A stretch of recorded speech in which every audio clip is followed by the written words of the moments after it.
नमस्कार मित्रों, मेरे स्पिरिचुअल कनेक्ट पर आप सभी लोगों का हार्दिक अभिनंदन है। मित्रों, आज मैं आप लोगों को नारद भक्ति सूत्र में सूत्र नंबर 38 के बारे में बताने वाली हूँ। इसको ध्यान से सुनिए मित्रों। तो चलिए हम लोग शुरू करते हैं सूत्र नंबर 38 के बारे में। नारद ने साधक के लिए मुख्य अभ्यासों का वर्णन कर दिया है। अब वे इस बात पर महत्व देते हैं कि भक्त केवल अपने प्रयास के बल पर सफल नहीं हो सकता, अपितु तभी सफल हो सकता है जब उसे कृष्ण के प्रतिनिधि की कृपा अथवा लेस मास सीधी भगवत कृपा प्राप्त हो।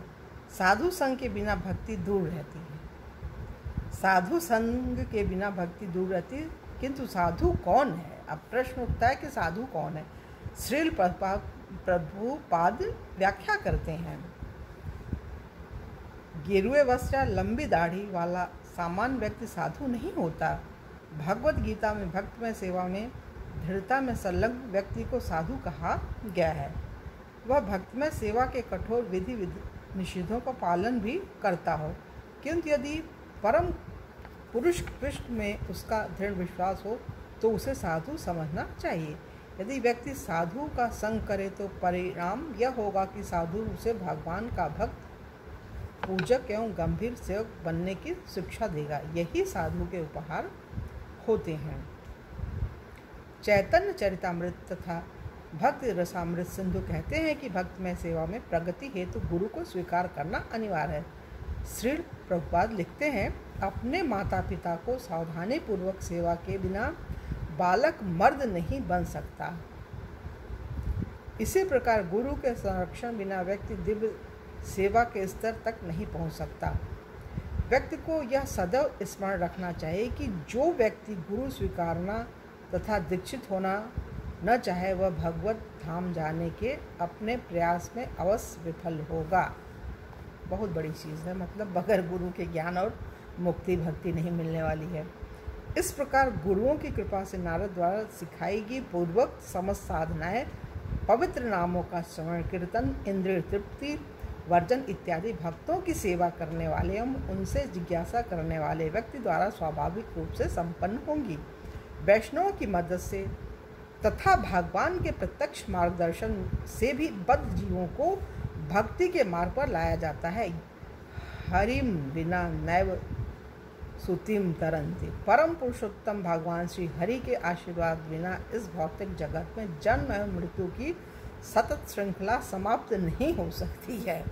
भगवान कृष्ण सबके हृदय में परमात्मा रूप से स्थित हमारा प्रत्यक्ष मार्गदर्शन करते हैं।